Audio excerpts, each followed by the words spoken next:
When I was choosing my husband, I told myself na he better be good because I am also already choosing the father of my future children. Mabuti na lang I chose well, because now I can see how fatherhood is one of the most incomparable choices and callings one could ever have in his lifetime.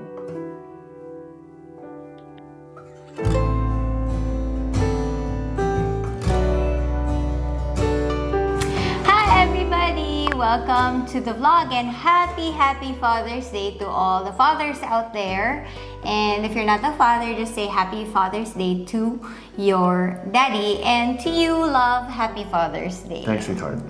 Today, that's gonna be our topic. Yan Is that po yung appropriate? pag-uusapan natin. Ano? To fist bump. Okay lang, sige. Today is a special day because, fathers play a great role in our lives as children. And I see that more now as I am a parent. And so today, I just invited the father of our home. I'm gonna ask him a couple of things. Mag-share dami din yun, kami. Medyo mahaba, pero ano lang siya, parang magkaiba kasi kami ng experience. Let's start with the question. What is the thing that you can remember that your father did that made you happy, very, very happy? A lot. Okay, so I have give a me a lot. few. You know that, diba? Si Pop works really hard. But he's also very playful. Like, very silly, very goofy. Yes, So a part of him is kind of like Michael Scott in The Office. He also made a point of taking us out on dates. Kahit na lalaki kami, we were all three guys. He'll be like, oh, we'll go out with you. He'll take you to a restaurant, or he'll figure out what you're into. So, it was a lot of things. And then, simple things also. Like, I remember when his business collapsed and we had to move to a much smaller house, which we drove you around there, di ba? Naramdaman namin mga bata na parang nagtitipid. Nag-iba. Oo, nag-iba Oo. talaga yung lifestyle natin. And what we would do is play water fights with yung pang-ice tubig, and make it into a water balloon. It was only later on in life that I realized that there's a specific, water balloon that you can buy in Toy Kingdom. But before that, ice tubig lang kami. On a normal day-to-day basis, of course, you lived with your dad, you shared the same house as a child, and maybe as an adult later on, no? Ano yung mga bagay na parang feeling mo you like doing with him? A lot rin. Movies. Yeah, movies, my right? dad You is guys the like one watching who, movies. Yeah, and he just... Is he the one more than mom? Mom is into movies also. But si Papa's really into Siya talaga yung mas... analysis Okay, and directors. And so growing up, we were trained, and I don't mean like formally trained, no, but it just happened so often Yeah, to process movies. So like watch a movie and then discuss, argue, fight. For sure, every son remembers, if they had it, no, when they could beat their dad at something. Really? Yeah, that's a big deal for boys. But for me, I remember the first race I beat my dad in. And I was like, I'm faster than you. Parang ganun. Oh. Next question ko is, give me one big lesson that you probably just got from your dad. Mawala na lahat sa'yo. Wag lang yung relationship mo with God, yung pangalan mo, at yung pamilya mo. I just saw him make a lot of hard decisions growing up. And there was a consistent sense of value there. That's his main message. If you hear him, he'll talk about value everything. And to him, those values were clearly his relationship with God, his name, his integrity, his reputation. If he promised something, sige, mag-away na tayong lahat, pero okay lang. Kunin niyo na lahat sa akin. Just don't be able to say na Joey did not, fulfill what he promised. And then the last is his family. And that really, we've talked about this a lot, diba? Where I sometimes and often in idle moments, I'll think of people who, fathers specifically, and husbands who have sabotaged their families by their decisions. By infidelity, by addiction, by workaholism, by just unrepentance, by harshness. And I just keep thinking, nothing is worth that. Nothing is worth it. It doesn't matter. And my dad would say that. And those are the people watching this who heard him preach will have heard him say this a lot, where he would say, the saddest day of your life is when you're dying on your deathbed and you look in the eyes of your wife and kids and you don't have a relationship with them.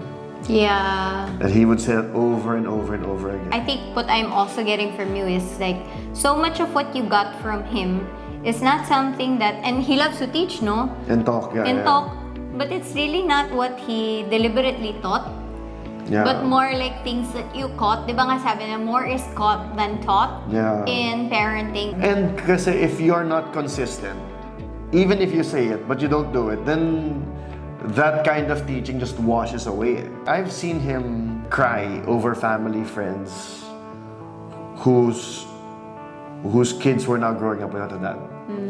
So he would be driving and then we would say something like, "Oy, si ano naghiwalay na pala ganyan." Biglang umiiyak na siya. And we were like, "Ang problema mo?" Parang ganun. So, alam mo yun, it's those small moments, unscripted moments that like, totoo nga, he really does believe this because he did this. Yeah. You can't plan that, eh. You can't plan that for Philip and Manu. It's like, what are Philip and Manu seeing? Yeah. Diba? And now I want to talk to you. So I was talking to you as a child kanina and what you remember about your dad. Now naman, I want to talk to you as a father yourself. How is it being a dad? Anong nangyayari sa puso mo bilang tatay ngayon? Well, it's fun. It's amazing. I love it. I love being a dad. That's why I keep saying to you, diba, besides being my wife, I'm grateful to you for you know, being the mother of my kids. When Philip was born, because that's when I feel it, eh. Because moms, you'll feel it. Moms, you know, biological moms who carry their children in the womb to birth, you feel like you're a mom throughout the pregnancy. Right. I didn't feel like a dad. But to me, it's like, okay, my wife is describing something to me, but I don't feel like I You wouldn't. mean when the baby is in the womb? Yeah. You don't really feel it yet? No, because Okay. I'm not feeling anything physically eh. And I know that kasi nung hinawakan ko siya, sabi ko, ay, ito na yun. Parang, patay, wala na. I'm gonna do anything for this kid. This kid hasn't done anything, but all of my life now is gonna be spent making sure this kid succeeds, this kid has what he needs, this kid is prepared for whatever life will throw at him, I need to protect him. Parang, yun agad yung feeling ko. And then the other thought, this might sound weird, was I thought how unfair it is. I was thinking, how many other Filipino boys or girls are being born at this time all over the Philippines? To families of different social classes. And Philip's gonna grow up speaking English well. He's gonna grow up traveling to the US like it's nothing. He's gonna grow up having friends everywhere who want to give him favor. Right. And at this moment, across the Philippines, there's a child being born who will not have the same advantages. Yeah. And I just thought that's so unfair. Naisip ko, and I said, I gotta teach this kid na pinagpala siya ng Diyos at pinagpala siya para maging source rin ng pagpapala sa ibang mga tao. You are blessed to be a blessing. Is there any struggle for you as a dad? Selfishness, di ba? Independence. Ang kulit lang nila. Dalawa yan eh. Parang on one extreme, you want to be the best version of yourself. There's temptations of selfishness, of independence, of all kinds of things, of like myself versus them. But then the other extreme is when I'm not the best, the condemnation, the guilt, the shame, the hopelessness. What have I done? And I've screwed up my kids, and if only I was a better person, if only life would be better for them. Parang being a dad made me think about lots of dads, and it made me wonder na kaya pala ganyan yung mga response nila. Kasi may ganyan silang pagsisisi. Sa tingin mo na iba yung pressure sa nanay at saka sa tatay? Ano yung parang pagkakaiba nun? I think that dad is like you are the limit of your kid's world. So if you were not so limited, they would have a more unlimited world. You know, like if you were stronger, if you were more intelligent, if you were more well-connected, if you had a better job, if you made more money, all of this would be available to your kids. I think dads rin kasi, I don't know Kasi, and I think this is true, in our society, a bad dad is more visually acceptable than a bad mom. However, given that in the church, you often get praise for the mom and like corrections for the dad. So the joke is that the Mother's Day sermon is look at how great moms are, and the Father's Day sermon is dads do better. Parang gano'n. Yeah, Like yeah. that's what they get at church. Mahirap din talagang maging head of the home, you know? Kasi Yeah. parang there is so much expectation from, you know, knowing that alone. Yeah. That dads are supposed to be the leaders of their home. And if you screw it up, and like if the family's messed up, it's your fault. would you say that you are parang you're not more anxious right now as a dad because you also had a great example in your father? Is that something that really helped you a lot? Yes, yes. I think the thing that my dad showed me was a willingness to face his brokenness. Kasi that's what I think the hard thing for dads is like, pag nagkamali ka na nga, ayaw mong aminin eh. Siguro if I can speak directly to the young or sons and daughters here who are like, what is wrong with my dad? Why won't he acknowledge it? Obvious naman. It's highly possible that the reason why they won't is it's so painful to them. They're afraid that either the relationship would go to pieces or they themselves would go to pieces. They won't talk about how they cheated on your mom. They won't talk about how they left the family. To them, it's just like, just gloss it under, push it away, push it away. Kasi parang, wag na natin pag-usapan. And my dad would talk about it. That's what really helped me. As a son, and now as a dad, to know na, may ganun pa pala. Diba, to talk to Philip, and we've had to apologize to Philip a lot. I've had to apologize to Philip a lot. And to know na pwede pala yun. It actually raises my esteem in his eyes. And more than that, it actually points him to Jesus more. He would say things like, you know, when you guys were early teens, I made this mistake. This is why you guys are like this today. Don't do that with your kids. Alam mo yun, parang, okay. Obviously, there's a lot of pain in acknowledging that mistake.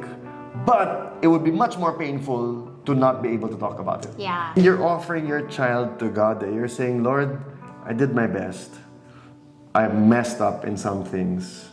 But I know you can fix Yes. what's beyond my reach already. And I see that with my dad. Sa tingin mo, ano yung nakuha mo sa tatay mo na parang pag ginagawa mo yun sa sarili or pag nakikita mo yun sa sarili mo, naisip mo na, tatay ko to eh. For good and for bad. For Okay. bad, yung irritability. Talaga, sa kanya yun. I think when I become like a workaholic, that's him. And then I'll snap back to being mom. And I'll just Yeah. be like, let's have fun. Let's watch a movie. Speaking of balance, I actually wanted to ask you this. Hindi man perfect yung mga magulang mo. They chose to stay together and to raise you guys, the three of you, together. But not all families are like that. I, for one, come from a family that I've never really shared this naman like openly or like super clearly before. I did not have a really good relationship with my father. And there are times na naiisip ko na dahil ba hindi ko alam kung paano ako maging anak sa tatay ko na hindi ko rin alam kung paano maging magulang sa mga anak ko. Pretty sure marami sa mga nanonood sa atin, hindi nga rin nila alam kung ano yung feeling ng may tatay. Kaya mo pa bang maging tatay kung hindi ka talaga nakaranas ng wala kang experience of being fathered by a father? Yes. To me, that's probably the biggest privilege of my life. Just the parents I had. That being said, God makes all things new. I mean, we have friends. He had to learn these things, not from his personal experience, but from observation and from experiencing it from God, our Heavenly Father. And they learned it not because it was done to them, but because of God and because of mentoring from other people. Yeah. And so, yeah, kaya-kaya. And for those of you who actually probably have hurts from your father, I was like that. Dumaan ako sa phases ng nagalit ako, na-hurt ako, nagalit ako. Tapos yung talagang grieving na I wish we could have been more when you were alive because my dad has passed on already. God has also taught me na, well, one is, even if our parents were not able to give us exactly what we wanted to get from them, we still should honor them because, our parents also come from a lot of pain. There's a reason why God has put you together, and that's actually what my dad wrote in his letter. Sabi niya, there is a reason why we are both in each other's history, and God's gonna use that to introduce Himself more to us. So let's just wrap this up by asking you na lang, no, na now that you're a dad, what is one thing that you wanna say to your dad? Something for him and something for your children. Well, for me, to my dad, to Papa Joey, I'm just grateful. Grateful for everything. I just feel really blessed. How about to your children naman? To Philip and Manu?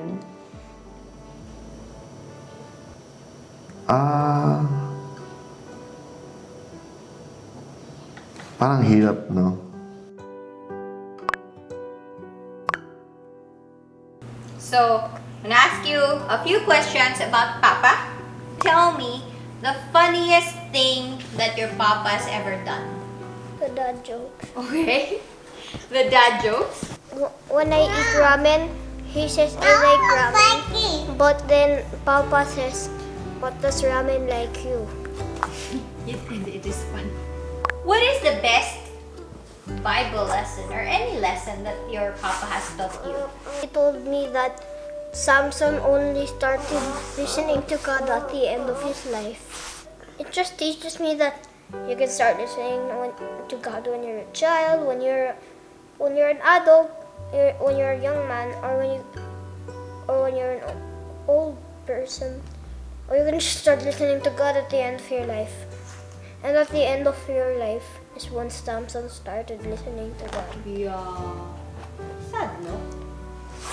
Yeah, What is an unforgettable thing about Papa?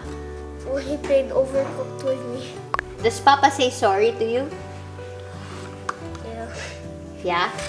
Any habit of Papa that you like? That he always checks, that he always puts a limit to my time of gaming. Oh. Also that he always checks my food every checks if I clean my plate very well. Like it when we played blitzball in America. Is there any food that Papa makes that you like so much? The garlic soup that's kind of spicy with a ginger. He does that. He makes that, huh? Yeah, I love that with the turmeric and ginger. Do you want to be like Papa, Philip? Yeah. Here's also something I like about Papa that of his habit. That he always goes to church and then he always does his preaching. I want to also go to church and do preachings on Sunday. When I grow up. I also want to share the gospel. Oh, what's your message for Papa? What do you want to tell Papa? Thank you that we were able to buy the blitzball and do blitzball together. Happy Father's Day, Papa. Do you like Papa? Like Papa. You like Papa? What can you say to Papa? What do you want to tell to Papa? Thank you, Papa. Say, I love you, Papa. I bought.